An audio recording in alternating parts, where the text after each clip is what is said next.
మంగళూరులోని మారియమ్మ దేవాలయం. ఈ అమ్మవారి గుడి చాలా ప్రత్యేకత ఉంది. ఎందుకంటే మీరు మంగళూరు వెళ్తే తప్పకుండా దర్శించుకోవాల్సిన గుడిలో ఈ గుడి కూడా ఒకటి. మంగళాదేవి అమ్మవారి గుడి దర్శించుకోవాలి, అలా ఈ మారి అమ్మవారి గుడి కూడా దర్శించుకోవాలి. మేము దసరా సమయంలో ఉన్నాం. చాలా ప్రత్యేకమైన అలంకరణతో అమ్మవారిని గుడి చేశారు.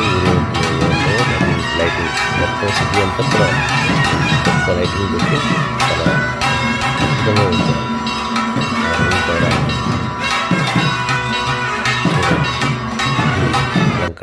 పెద్ద బొమ్మలను చక్కగా గుడి ఉంచుతారు. అదే రోజు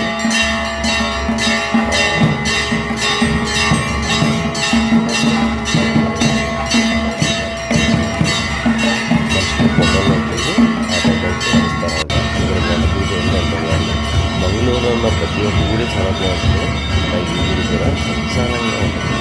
చాలా అద్భుతంగా నిర్మాణం చేశారు. ఇది కూడా పురాణమైన గుడి అంట. చాలా సంతోషమైన గుడి కూడా అంటారు. ఈ గుడి వెళ్ళండి. మారి అమ్మవారి దేవాలయం.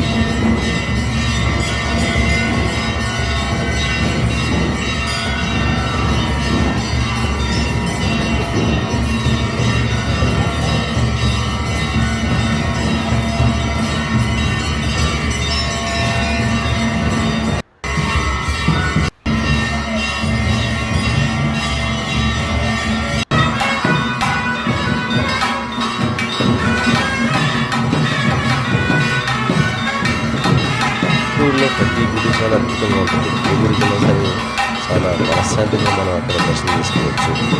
అక్కడందరూ కూడా భక్తి ఎక్కువ మంగళూరులో. చాలా గుడి కూడా సాయంత్రం అదృష్టం సాయంత్రం అన్ని గుడిలో అన్ని దర్శనాలు కూడా మాకు అద్భుతంగా చాలా ఈజీగా దొరుకుతాయి. అమ్మవారిని చాలా ఎక్కువసేపు దర్శించుకున్నాం. చాలా అద్భుతంగా చాలా సంతోషం వేస్తుంది. మీరు మంగళూరు వెళ్తే కనుక ఇలాంటి ఎన్నో గుళ్ళు ఉన్నాయి. ఆల్రెడీ నేను కొన్ని గుళ్ళు పెట్టాను, చూడండి. ఇంకా మిగిలిన గుళ్ళు కూడా పెడతాను. మీరు అన్ని గుళ్ళు చూడండి. చాలా చాలా అద్భుతంగా ఉంటుంది. మంగళూరులో ఆవులు ఇంతే మన దూడల్లాగా చిన్న చిన్నగా ఉంటాయి ఆవులని కూడా. ఆ బ్రీడే అలాంటిది. ఈ పొట్టిగా ఉంటాయి. మంగళూరు వెళ్ళే దారిలో చూడండి ఎలా ఉంటారు. చాలా బాగుంటుంది. చాలా రోడ్డుకి ఇరువైపులో కూడా వాటర్ కానీ అసలు ఎంత అద్భుతమైన లొకేషన్స్, అంతా చాలా బాగుంది.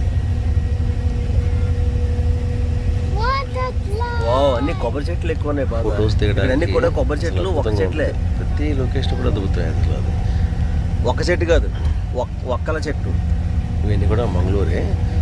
మంగళూరు వెళ్ళే దారిలో ఫస్ట్ టైం మీరు నా ఛానల్ చూస్తున్నట్టయితే ప్లీజ్ సబ్స్క్రైబ్, అలాగే లైక్ చేయండి, షేర్ చేయండి, బెల్ సింబల్ ట్యాప్ చేయడం మర్చిపోవద్దు. Okay, thank you.